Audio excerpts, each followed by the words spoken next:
세상을 이기는 믿음이란 제목으로 말씀을 선포합니다.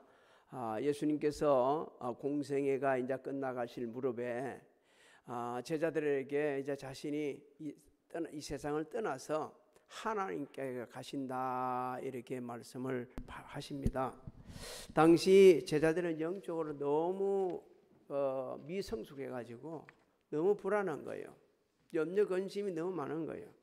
예수님께서 그럼에도 이렇게 말씀하신 것은 예수님이 떠나신 후에 제자들이 예수님이 하신 사역을 감당하면서 오는 여러 가지 고통을 갖다가 감당할 수 있도록 미리 준비를 시켜주신 것이죠. 오늘 이 본문 말씀은 예수님께서 지상에서 마지막으로 제자들에게 하신 이 고별 설교입니다. 이 고별 설교로 인해 가지고 오늘을 살아가는 수많은 사람들이 눈물도 흘리고 감사도 하고 자신을 돌아보는 아주 귀한 은혜의 말씀이기도 합니다. 자, 그러면 우리가 이 환난, 이 고통스러운 세상을 어떻게 이길 건가? 첫 번째 주는 말씀이 견고한 믿음으로 기도하라. 주님 이름으로 견고한 믿음으로 기도할 때 환난을 극복할 수 있다라고 말씀해 주시죠. 25절을 한번 읽어볼까요? 25절 시작. 이것을 비유로 너희에게 일렀거니와 때가 이르면 다시는 비유로 너희에게 이르지 않고 아버지에 대한 것을 밝히 이르리라. 예수님께서는 공생의 기간 주로 말씀하실 때 비유로 하셨어요. 비유라는 말은 수수께끼고 수수께끼라는 의미도 있고요. 참 좀 알아듣기가 좀 힘든 그런 상황이었습니다. 그러다 보니까 제자들도 잘 알아듣지 못하고 군중들도 역시 잘 알아듣지도 못한 이런 일이 있었습니다. 근데 오늘 주님이 말씀하시죠. 때가 이르면 뭐 하신다고요? 다시는 비유로 너희에게 이르지 않고 아버지께 대한 것을 밝히 알리라 이렇게 말씀을 하시고 있어요. 여기 주님께서 말씀하시는 때라는 것은 어느 때냐면 예수님께서 부활하시고 성탄하신 후 성령님께서 오셨을 때를 말씀하고 있습니다. 그래서 성령님께서 그때 다시 오시면 그때 성령님께서 제자들, 당신은 제자들이죠. 제자들에게 하나님 아버지에 가는 것을 밝히 깨닫게 될 거다 이렇게 말씀하시는 거예요. 사실 예수님께서 공생의 기간 하나님에 대해서 아주 명쾌하게 말씀을 많이 해주셨어요. 하나님의 위대한 사랑에 대해서 말씀해 주셨습니다. 그리고 자신을 보내신 목적, 하나님께서 자신을 이 세상, 예수님 이 세상에 보내신 것을 분명하고 확실하게 말씀해 주셨어요. 우리가 다 아는 성경 구절이 있습니다. 요한복음 3장 16절로 17절을 우리 다 압니다. 하나님이 세상을 이처럼 뭐 한다고요? 사랑하사 독생자를 주셨으니 이는 그를 믿는 자마다 뭐 한다고요? 멸망치 않고 영생을 얻게 하려 하심이라. 하나님이 그 아들을 세상에 보내신 것은 세상을 심판하려 하심이 아니요 그로 말미암아 세상이 구원을 받게 하려 하심이라 이렇게 분명히 말씀하셨거든요. 그런데도 유대 종교 지도자들은 그 말씀을 거부를 하고 예수님을 십자가에 못 박았습니다. 그런가 하면 제자들도 잘 알아듣지 못했어요. 제자들 이 머리에는 항상 예수님을 따르면서 영적인 메시아보다는 정치적인 메시아에 대한 깊은 관심을 가지고 있었습니다. 그래서 언제든지 예수님이 이제 딱 예루살렘에 가셔가지고 정권을 잡게 되지면 자신들이 한 자리에서 할 것을 가지고 이것을 늘 다투고 있던 그런 사람들이었어요.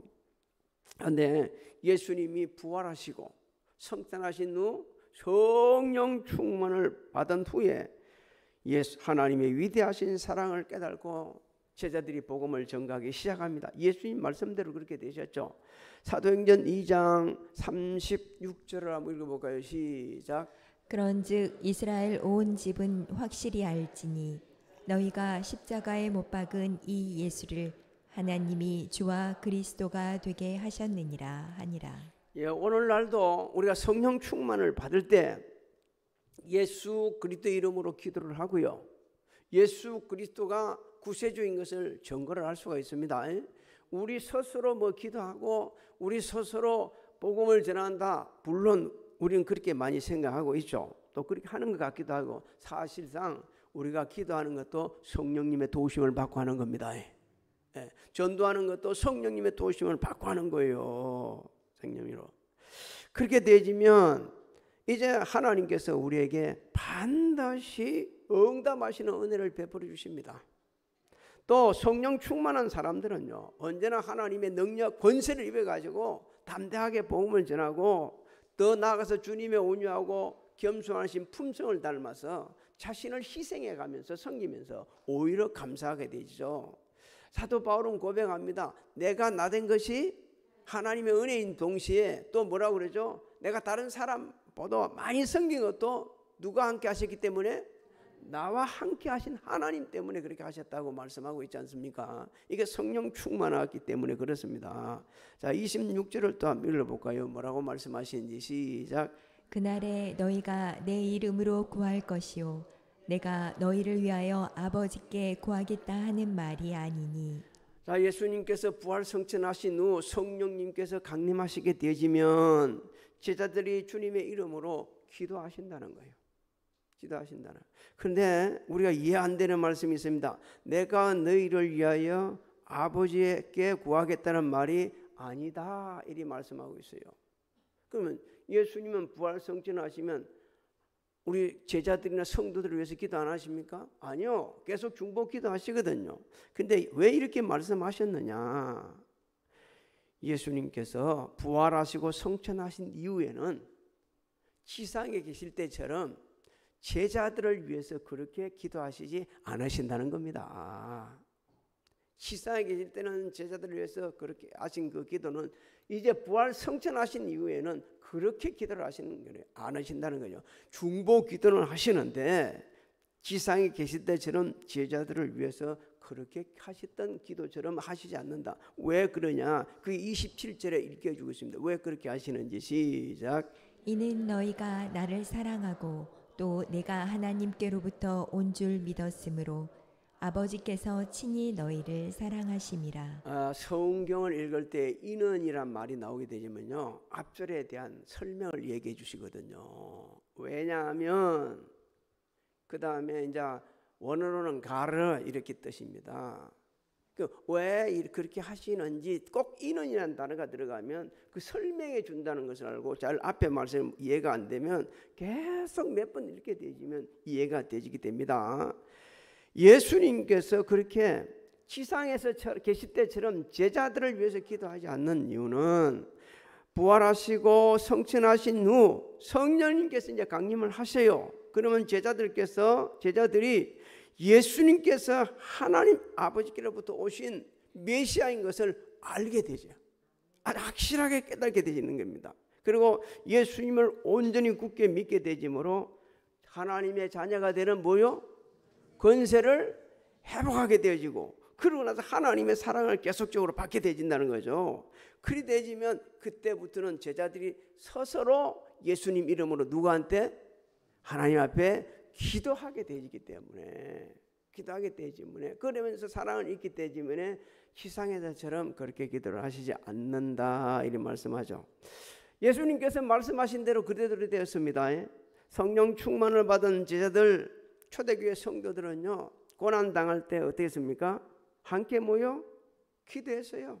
그리고 기적을 경험했습니다. 사도행전 4장 29절로 31절을 한번 읽어볼까요? 시작.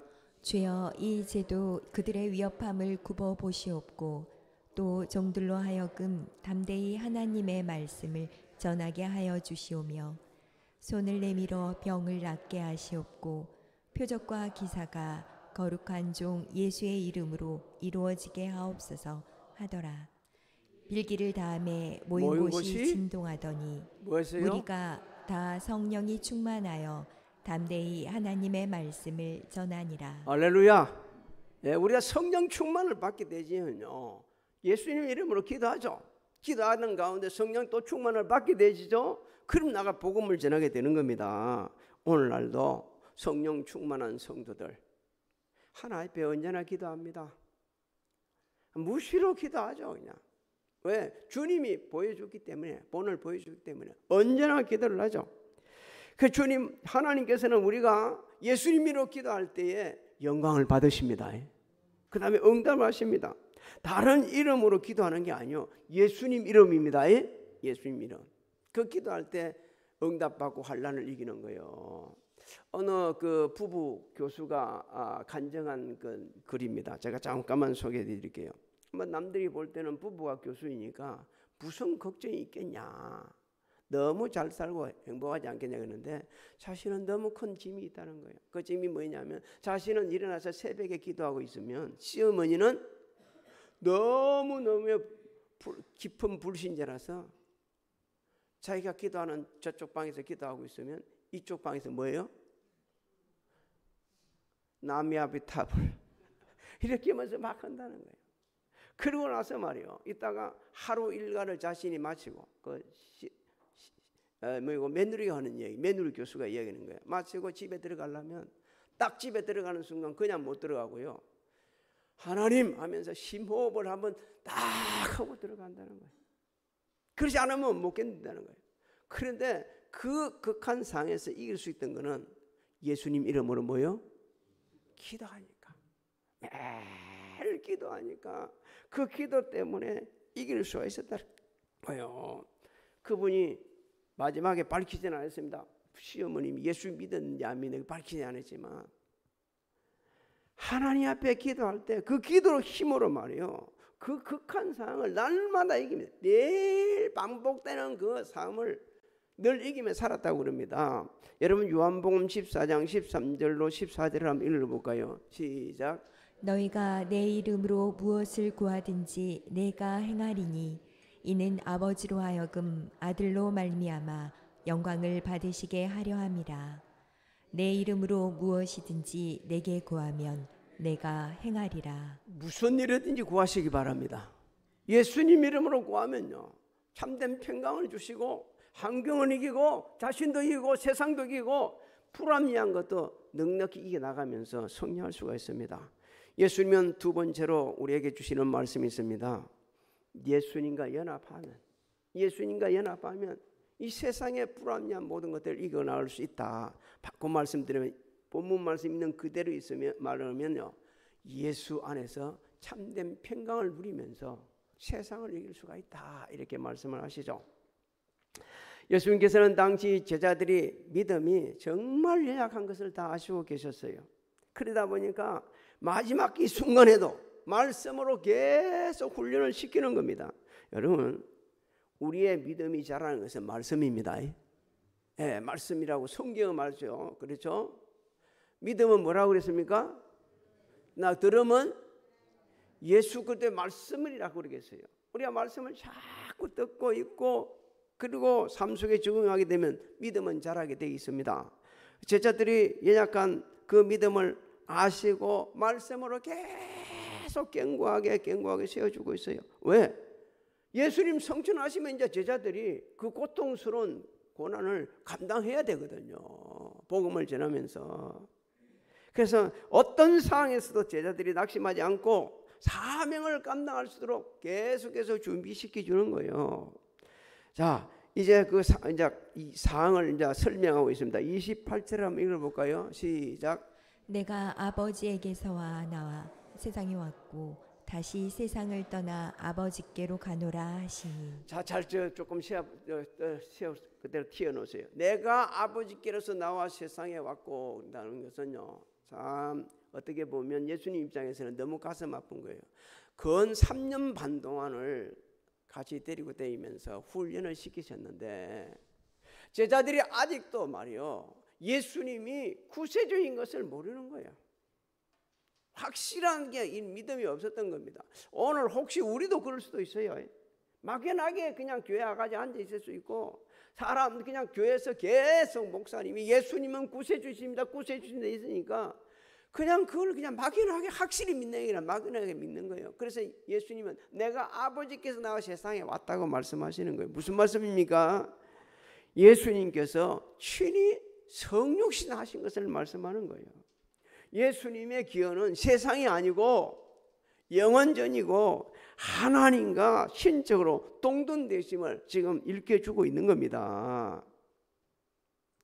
근데 그래서 예수님은 하나님의 뜻을 따라 사람의 몸을 입으시고 이 세상에 오셨어요. 우리가 요한복음 1장 14절을 잘 알고 있습니다. 한번 읽어볼까요? 시작. 말씀이 육신이 되어 우리 가운데 거하심에 우리가 그의 영광을 보니 아버지의 독생자의 영광이요 은혜와 진리가 충만하더라. 예수님께서 하늘의 모든 영광을 버리시고 사람의 몸을 입으시고 이 세상에 오신 것은요, 하나님의 영광, 하나님의 은혜, 하나님의 진리를 갖다가 충만하게 우리에게 베풀어 주시기 위해서 오신 거예요. 충만하게. 예수님은 사실 이제 오셔가지고 은혜를 충만하게 우리에게 허락해 주셨습니다. 지금도 우리에게 하나님의 은혜를 충만하게 받게 하고 계십니다. 이 자리에 앉아 있는 것 자체가 하나님의 은혜예요. 이 자체 하나예요. 하루하루 살아가는 것이 하나님의 은혜요. 하나님이 나와 함께 하시는 은혜입니다. 믿습니까? 예수님께서 말이요, 그 말씀하신 대로 예수님은 사람의 몸 입고 오셔서 은혜와 진리를 충만하신데, 사실상 성경은 예수님은 사람의 몸을 입고 오신 누구시라 그러죠? 하나님이시라 말씀하고 있습니다. 말씀하셔. 이사야 선지자가 예언을 했어요. 이사야 7장 14절을 한번 읽어볼까요? 시작. 그러므로 주께서 친히 징조를 너희에게 주실 것이라. 보라, 처녀가 잉태하여 아들을 낳을 것이요 그의 이름을 임마누엘이라 하리라. 이렇게 오셔서 우리와 함께 하셨습니다. 이제 예수님께서 다시 세상을 떠나 아버지께로 가신다고 말씀을 하셨어요. 죽음을 이기시고 부활하시고 성천하실 것을 말씀하시는 겁니다.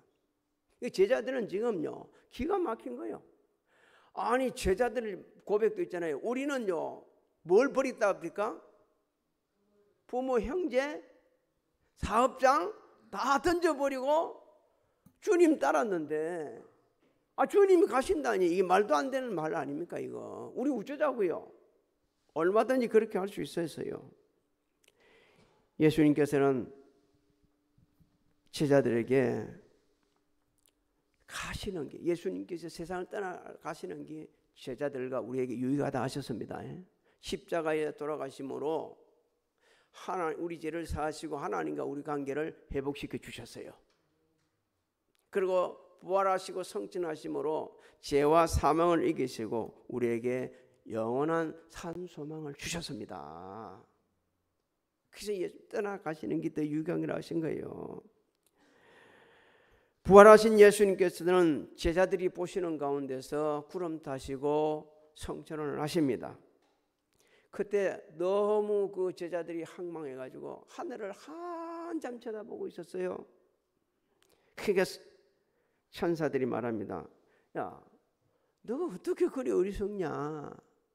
갈릴리 사람들아 그러는 거는요, 갈릴리 사람들아 그러는 거는요, 그냥 갈릴리 사람들아 이런 게 아니고 아주 갈릴리 사람은요, 그 당시 그곳에 사는 사람들을 아주 무식쟁이고 모질하고 못나고 못됐고 아주 무시하는 말이었어요. 이 엉터리 갖고 무식한 인간 사람들아, 왜 그렇게 멍청을 쳐다보냐? 하나, 주님이 말씀하신 대로 주님은 가신 그대로 다시 오신다 그랬어요. 그래서 제가 사도행전 1장 9절만 읽고 11절은 제가 읽으려고 놨었어요. 사도행전 1장 9절을 한번 읽어볼까요? 시작. 이 말씀을 마치시고 그들이 보는 데에 올려져 가시니 구름이 그를 가리어 보이지 않게 하더라. 11절에는 이렇게, 사도행전 1장 11절에는 이렇게 기록되어 있습니다. 이르되 갈릴리 사람들아 어찌하여 서서 하늘을 쳐다보느냐? 너희 가운데서 하늘을 올려주신 이 예수는 하늘로 가신 분 그대로 오시리라 하였느니라. 할렐루야. 다시 오실 것입니다. 다시 오실 거예요. 이 말씀을 하니까 당시 제자들이 이제 깨달음이 오기 시작하는 거예요. 그러니까 단체로 신앙 고백을 합니다. 우리는 신앙 고백 그렇게 하게 되지면 베드로 신앙 고백만 알고 있어요. 주는 살아계신, 해요. 정답입니다. 그런데 꼭 그것만 신앙 고백이 아니에요. 하나님, 이 시간에 제가 이 자리에 앉아서 예배 드리고 있는 것이 하나님의 은혜입니다. 이게 신앙 고백입니다. 이게 신앙 고백이에요. 유대 백성들은요, 신앙 고백을 참 잘했어요. 아브라함도 하나님 앞에 신앙 고백합니다. 이삭을 바치고 나서 뭐라고 그러죠? 여호와 이레, 여호와 라파, 여호와 살롬, 로이 하나님, 뭐 막 다 이렇게 고백을 했어요. 우리도 그런 단체적으로 신앙 고백을 하는 그 교회가 정말 건강한 교회예요. 하나님을 향한 신앙 고백 한 번도 못하는 성도가 있다면 너무 불행한 거예요. 매일매일 하나님 앞에 신앙 고백해야 됩니다. 자, 29절 31절 결코 예수님은 그들을 칭찬하시는 안 합니다. 31절까지 먼저 읽어봅니다. 시작. 제자들이 말하되 지금은 밝히 말씀하시고 아무 비유로도 하지 아니하시니 우리가 지금에야 주께서 모든 것을 아시고 또 사람의 물음을 기다리시지 않은 줄 아나이다. 이로써 하나님께로부터 나오심을 우리가 믿사옵나이다. 예수께서 대답하시되 이제는 너희가 믿느냐. 자, 저 말씀이 저와 오늘 우리 모두에게 예수님이 질문하시는 거예요. 이제야 믿느냐? 이제야 믿느냐? 이걸 바꿔 한번 생각해 봅시다. 예수님이 지금 이렇게 말씀하셨어요. 너 진짜 내 믿냐? 진짜 예수님 믿냐? 예수님 구세주 믿냐? 그렇다면 네 어느 일주일간 살아온 삶을 좀 봐봐라. 네 언어 좀 봐봐라. 네 행동 좀 봐봐라. 그게 내 믿는 거 맞냐? 주님이 이렇게 말씀하실 수 있는 거예요. 주님은 그 신앙 고백을 하는 제자들을 청축하는 칭찬하는 것이 아니라 아직도 멀었다고 말씀을 하십니다. 너가 진짜 완전한 믿음이 아니야 라고 말씀하고 있어요. 그게 32절입니다. 한번 읽어볼까요? 32절 시작. 보라, 너희가 다 각각 제 곳으로 흩어지고 나를 혼자 둘 때가 오나니 벌써 왔도다. 그러나 내가 혼자 있는 것이 아니라 아버지께서 나와 함께 계시느니라. 당시 제자들은요, 주님 고난 받으실 때 다 도망쳤습니다. 다 도망쳤어요. 근데 누구는 좀 따라갔어요? 베드로는 따라갔지만 마지막에 어떻게 합니까? 3번이나 부인을 했어요. 그리고 예수님이 부활하신다고 분명히 말씀하시는데 그 사람들은 전부 어디 갔습니까? 일상으로 갔어요. 다 그냥 바닷가 고기 잡으러 가고 그렇게 했습니다. 오늘날 우리에게 주시는 말씀이 있습니다. 주님이. 그래서 물어보는 거예요. 주님이. 진짜 믿냐? 이제 믿냐라고 하는 게 너 진짜 믿냐? 왜? 우리는 제자들 같이 극한 상황이 아니거든요. 따치 잘못하면 그 당시는 예수님이 십자가에 돌아가시는데 다 죽을 수 있어요. 그게 도망칠 수도 있다고 우리가 생각합시다. 그냥. 근데 우리는 그런 극한 상황이 아닌데도 불구하고 믿음 없는 말, 행동을 얼마나 많이 하는지요.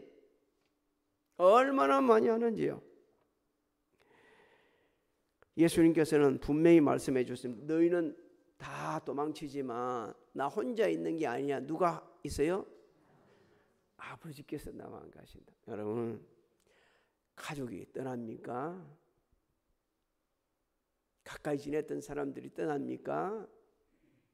힘들고 어렵나요? 그럴 때에 영적 눈을 열어보게 되면 내 혼자 있는 게 아니고 누가 있어요? 하나님이 가까이 계십니다. 하나님 가까이 계세요. 하나님. 제가 언젠가도 말씀드렸습니다만 요즘 사람들이요 너무 나빠. 어느 정도로 나쁘냐면 자기들끼리 결혼을 해가지고 살다가 마음이 안 좋아서 흩어지면요, 헤어지면 꼭 자식은 누구한테 맡겨요? 곧 다 죽어가는 할머니한테 맡긴다. 할아버지한테. 너무 이게요. 너무 그냥 보통으로 넘겨갈 게 아니요. 옆에 있으면 뺨때기를 하게 때리고 싶어. 어떻게 그렇게? 그러고 가는 거요. 그냥. 그러면 받은 할머니는 어떻게 해요? 죽기 살기로 일을 하네. 죽기 살기로. 아주 가끔 자주는 못 보지만 KBS에 보게 되면 동행이라는 프로가 있어요. KBS 일요 동행이라는 그 부분을 보게 되면 하나님 그 볼 때마다 그럽니다. 하나님 쟤 좀 도와주게 오늘 돈벼락을 좀 내려주세요. 도와줄 사람이 한두 사람이 아니에요. 한두 사람이. 꼭 그게 나오면 그렇게 고달픈 인생을 사는 사람들이 뭐 열심히 살아가는 사람도 있지만 그런 경우가 종종 있다. 그런데 한번 생각 좀 해보세요. 부모들이 떠났을 때 자식들이 혼자 남았을 때 얼마나 힘들까요? 너무 오래돼서 제가 잊어버렸습니다만 우리나라 유명한 아주 훌륭한 사람에 대한 어느 여인이 어릴 때 그냥 부모 놓고 갔어요.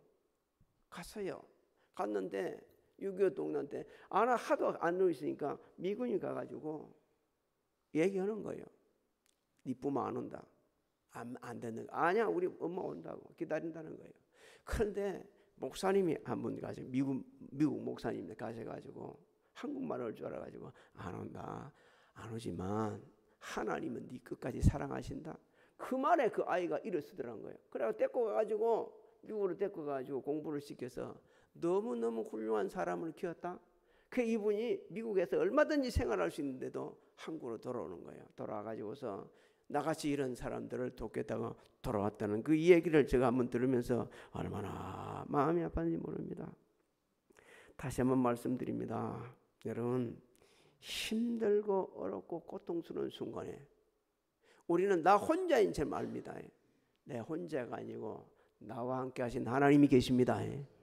그 하나님을 믿게 되지면 평안을 누리는 거예요. 평안을. 33절 주님이 가르쳐 주시고 있습니다. 33절 읽습니다. 시작. 이것을 너희에게 이르는 것은 너희로 내 안에서 평안을 누리게 하려 함이라. 세상에서는 너희가 환난을 당하나 담대하라. 내가 세상을 이기었노라. 예수님께서 제자들에게 고별 설교를 하신 이 목적을 읽어주는 거예요. 제자들이 주의 일을 감당하다가 오늘 우리에게 주의 일을 감당하다가 세상 살아가다가 너무 힘들고 어려운 일이 생기면은 크게 함몰되지 말고 크게 주저앉지 말고 예수 안에서 예수님과 연합해서 그렇게 살아가다 보면 참된 평안을 누리게 되어진다. 왜? 이길 수 있다는 거예요. 왜? 하나님이 예수 그리스도 안에서 있는 자에게 주시는 평안은 세상이 줄 수 없는 평안이기 때문에 그렇습니다. 세상이 주는 것과 다르기 때문에. 세상 것은 너무 일시적이에요. 일시적인데 하나님께 주시는 평강은 영원한 평강입니다. 그래서 우리가 하나님을 믿고 예수 그리스도 이름으로 간절히 구하게 되지면 우리에게 평강을 주시는 거예요. 빌립보서 4장 6절로 7절에 말씀합니다. 아무것도 염려하지 말고 그 다음에 다만 모든 일에 기도와 간구로 너희 구할 것을 감사함으로 하나님께 아뢰라. 그러면 어떻게 한답니까? 모든 지각에 뛰어난 하나님의 평강이 그리스도 예수 안에서 너희 마음과 생각을 지키시리라. 믿습니까? 사랑하는 성도 여러분, 혹시 지금 원치 않는 어려움, 여러 고통스러움이 있다면 하나님 앞에 기도하시기 바랍니다. 우리 윤재가 태권도를 하다가 날라차기를 하다가 낙법이 조금 잘못돼 가지고 팔이 부러졌어요. 지금은 우리 주 예수 그리스도의 은혜와 하나님 아버지의 만거하신 사랑하신가 성령님의 내주교통 역사하심이 오늘 예배드리는 사랑하는 성도들 머리에와 가정, 직장, 사업장 자녀들 진행하는 일들 우리 교회 대한민국에 지금으로부터 영원토록 함께 하실지어다.